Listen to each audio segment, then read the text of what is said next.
10ஆம் வகுப்பு பொதுத் தேர்வில் அதிக மதிப்பெண் பெற வாங்கி பயன்படுத்துவீர் சுரா கைட் 2025-26 புதிய பதிப்பு. அதிக பக்கங்கள், அதே தரம், தற்போது குறைந்த விலையில். சுரா கைட் அனைத்து புத்தக கடைகளிலும் கிடைக்கும். குக்கரி சேனலை பார்த்து யார் வேணாலும் சமையல் பண்ணலாம். ஆனா சுவையான சமையல் பண்றது எப்படி? நான் இதயம் நல்லெண்ணெயில சமையல் பண்றேன். ஆஹா ஓஹோன்னு பாராட்டுறாங்க. நீங்களும் இதயம் நல்லெண்ணெயில சமையல் பண்ணுங்க, பாராட்ட வாங்குங்க. தினம் தோறும் வாங்குவே இதயம் இதயம். சில நாட்கள் முன்பு நடந்த அம்பேத்கர் புத்தக வெளியீட்டு விழா தமிழக அரசியல் களத்தில் புதிய புயலை உண்டு பண்ணியது. தமிழக வெற்றி கழகத்தின் தலைவர் விஜயும், விடுதலை சிறுத்தைகள் துணை பொதுச் செயலாளர் ஆதவ் அர்ஜுனாவும் திமுகவுக்கு எதிராக பேசிய தடாலடி அரசியல் பரபரப்பை ஏற்படுத்தியது. விஜய் ஆதவ் பேச்சு திமுக தலைமைக்கு கோபத்தை உண்டு பண்ணியது. கூட்டணியில் இருப்பதால் விசிக தலைவர் திருமாவளவனுக்கு ஆதவ் பேச்சு தர்ம சங்கடத்தை ஏற்படுத்தியது. ஆதவ் பேசியது 100% தவறு. இந்த முறை அவர் மீது நடவடிக்கை உறுதி. அவரிடம் விசிக விளக்கம் கேட்கும் என்று திருமாவளவனும் சொல்லியிருந்தார். ஆனால் யாரும் எதிர்பாராத விதமாக 6 மாதங்களுக்கு அவரை கட்சியிலிருந்து நீக்கி அதிரடி உத்தரவை பிறப்பித்திருக்கிறார் திருமாவளவன். இது தொடர்பாக அவர் வெளியிட்ட அறிக்கை: துணை பொதுச் செயலாளர் ஆதவ் அர்ஜுனா அண்மை காலமாக கட்சி நலன்களுக்கு பாதிப்பை ஏற்படுத்தும் வகையில் செயல்பட்டு வருகிறார் என்று கட்சி தலைமை கவனத்துக்கு வந்தது. இது பற்றி 7ஆம் தேதி பொதுச் செயலாளர் உட்பட முன்னணி நிர்வாகிகளுடன் ஆலோசனை நடத்தப்பட்டது. கட்சி தலைமை அறிவுறுத்தலை மீறி தொடர்ச்சியாக ஆதவ் எதிர்மறையாக செயல்பட்டு வருகிறார். மேலோட்டமாக நோக்கினால் கட்சி நலன் மற்றும் அதிகார வலிமைக்காக அவரது செயல்பாடு இருப்பது போல் தோன்றினாலும் கட்சி மற்றும் தலைமை மீதான நன்மதிப்பு, நம்பகத்தன்மையை கேள்விக்குள்ளாக்கும் வகையில் பொது வெளியில் கடும் விமர்சனங்களை உருவாக்கியிருக்கிறது. அவரது போக்கு கட்சி பொறுப்பாளர்களிடையே நிலவும் கட்டுக்கோப்பை சீர்குலைக்கும் வகையில் எதிர்மறை தாக்கத்தை ஏற்படுத்தியுள்ளது. இது கட்சியினருக்கு ஒரு தவறான முன்மாதிரியாக அமைந்துவிடும் சூழலை உருவாக்கியிருக்கிறது. இதை கருத்தில் கொண்டும் கட்சியின் நலன்கள் கருதியும் ஆதவ் அர்ஜுனா மீது ஒழுங்கு நடவடிக்கை எடுப்பதென தலைவர் பொதுச் செயலாளர்கள் அடங்கிய 3 தலைமை நிர்வாக குழுவில் தீர்மானிக்கப்பட்டது. அதன்படி 6 மாத காலங்களுக்கு கட்சியில் இருந்து ஆதவ் அர்ஜுனா இடைநீக்கம் செய்யப்படுகிறார் என்று திருமாவளவன் கூறியுள்ளார். யாரும் நினைத்து பார்க்க முடியாத அளவுக்கு மிகப்பெரிய அரசியல் புயலை கொண்டு வந்து சேர்த்திருக்கிறது அம்பேத்கர் புத்தக வெளியீட்டு விழா.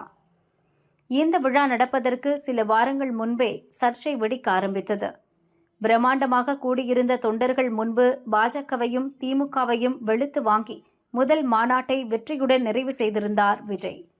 அந்த மாநாட்டில் தாவேகாவின் கொள்கைகளை பிரகடனப்படுத்திய விஜய், கூட்டணியிலும் பங்கு, ஆட்சியிலும் பங்கு என்ற தத்துவத்தை முன்வைத்தார்.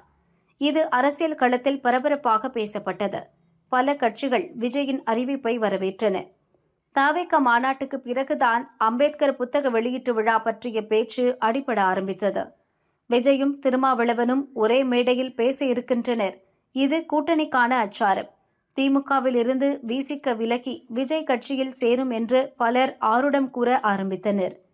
இன்னொரு பக்கம் விஜய் கட்சியின் இந்த கொள்கையை உறுதியாக பற்றிக்கொண்ட ஆதவ் அர்ஜுனா அது பற்றி ஓப்பனாக பேச ஆரம்பித்தார். வெற்றிக்காக மட்டும் கூட்டணி கட்சிகளை பயன்படுத்திவிட்டு தூக்கி எறிபவர்கள் ஆட்சியிலும் தங்களுக்கு பங்கு தர வேண்டுமென்று பேசி நேரடியாக திமுகவை அட்டாக் செய்தார். ஆதவ் பேச்சுக்கு விசிகவில் ஒரு தரப்பினர் வரவேற்றனர். அதே நேரம் அவருக்கு கடும் எதிர்ப்பும் கிளம்பியது. ஆதவ் கூறிய கருத்துக்கு பிறகு விஜய் கட்சியுடன் விசிக சேரப்போகிறது என்ற பேச்சு வலுவாக அடிபட்டது. அதே நேரம் ஆதவை கண்ட்ரோல் செய்ய வேண்டும் என்றும் விஜய் பங்கேற்கும் புத்தக வெளியீட்டு விழாவுக்கு போகக்கூடாது என்றும் திமுக தலைமையிடமிருந்து திருமாவளவனுக்கு நெருக்கடி வந்ததாகவும் தகவல் வெளியானது. திருமாவளவன் போகும் இடமெல்லாம் இதை பற்றிய நிருபர்கள் கேள்வி கேட்டனர். ஒரு கட்டத்தில் டென்ஷனான திருமாவளவன், நான் 100% வேறு கட்சிக்கு போகவில்லை, 2026 தேர்தலில் திமுகவுடன் தான் கூட்டணி என்று அறிவித்தார். ஆனாலும் சர்ச்சை மேகம் திருமாவளவனையும் விசிகவையும் துரத்தியது. இந்த பரபரப்புக்கு ஊடே கடைசி நேரத்தில் அம்பேத்கர் புத்தக வெளியீட்டு விழாவில் பங்கேற்பதை தவிர்த்தார் திருமாவளவன். அதற்கு அவர் வேறு காரணத்தை கூறினாலும் திமுக நெருக்கடிதான் காரணம் என்று எதிர்க்கட்சிகளில் இருந்து விமர்சன குரல் வந்தது. இவ்வளவு விஷயங்களுக்கு பிறகு நடந்த புத்தக வெளியீட்டு விழாவில்தான் விஜயும் ஆதவ் அர்ஜுனாவும் சேர்ந்து திமுகவை ரவுண்டு கட்டி விளாசினர். அவர்கள் சொல்லி வைத்தார் போல் ஒரே குரலில் ஒலிப்பது போல் இருந்தது. திமுக கூட்டணியில் கட்சிகளின் முக்கிய பொறுப்புகளில் இருக்கும் வேறு எந்த தலைவர்களும் இதற்கு முன்பு இப்படி திமுகவை விமர்சித்தது இல்லை. அந்த அளவுக்கு வெளுத்து வாங்கினார் ஆதவ். திருமாவளவனை இந்த விழாவுக்கு வர விடாமல் திமுக தடுத்து விட்டதாக சொன்ன ஆதவ், தலித் கைகளில் மாட்டப்பட்ட விலங்கு விரைவில் உடையும் என்றார். கருணாநிதி, ஸ்டாலின், அடுத்து உதயநிதி என கட்சியிலும் ஆட்சியிலும் தலைமை பதவிக்கு ஒரே குடும்பத்தினர் வருவதை மன்னராட்சி என்று விமர்சித்த ஆதவ், 2026இல் இந்த மன்னராட்சிக்கு முடிவு கட்ட வேண்டும் என்று ஆவேசமாக பேசினார்.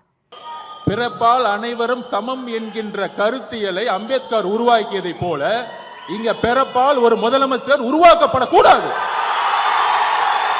விஜய் அறிவித்த கட்சியிலும் ஆட்சியிலும் பங்கு விஷயத்தை புகழ்ந்த ஆதவ், அதை விமர்சித்த திமுகவை விளாசினார். தன்னை சுற்றி இருக்கும் 2000 கோடி ரூபாய் தொழிலை உதறிவிட்டு விஜய் வந்திருக்கிறார். ஆனால் அரசியல் அதிகாரம் மூலம் மொத்த தமிழ் சினிமாவையும் ஒருத்தர் கட்டுப்படுத்துவதாக உதயநிதியை சாடினார். 2026இல் மன்னராட்சியை ஒழித்து கட்டிவிட்டு ஒரு கருத்தியல் தலைவன்தான் தமிழகத்தை ஆள வேண்டும் என்ற விஜயை மறைமுகமாக கை காட்டினார் ஆதவ். அவரது இந்த பேச்சுதான் இப்போது விசிகவில் இருந்து 6 மாதங்களுக்கு அவரை சஸ்பெண்ட் செய்ய வைத்திருக்கிறது. ஆதவ் விவகாரம் இதோடு முடிந்து விடாது. இன்னும் நிறைய ட்விஸ்ட் இருக்கும் என்கின்றனர் அரசியல் விமர்சகர்கள்.